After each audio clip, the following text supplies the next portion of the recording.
Diqqat xalqqa tezkor xushxabar. Tezda bilib oling, O'zbekistonda 1-oktyabr sanasidan boshlab qonunchilikda va o'zbekistonliklar hayotida nimalar o'zgardi? Oyliklar qanchaga oshdi? Pensiyalar oshirildimi? Moddiy yordam, bolalar nafaqasi va bolalar puli haqida barchasi ushbu videorolikda jamlangan. Assalomu alaykum, hurmatli tomoshabinlar, tezkor yangiliklardan birinchilardan bo'lib xabardor bo'lishni istasangiz, videorolik ostiga like tugmachasini bosib qo'yishni unutmang. Like bosgan insonning qo'llari Ka'batullohning devorlarini ushlasin. Diqqat qiling, O'zbekistonda 2025-yil 1-oktyabr sanasidan boshlab qonunchilikda va mamlakatimizdagi yangi o'zgarishlar haqida ma'lumot oling.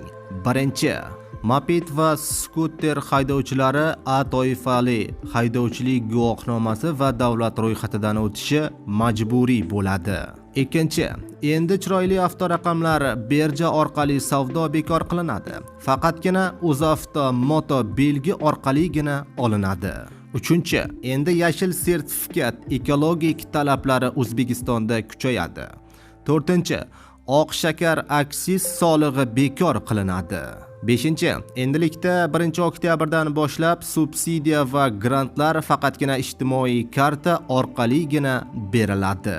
6. Yer ijarasi. Tadbirkorlar endi tutash yerni auksionsiz 1 yilga ijaraga olishi mumkin bo'ladi, deyiladi xabarda. Videoroliklarimiz maksimal darajada tarqalishi uchun like bosishni unutmang.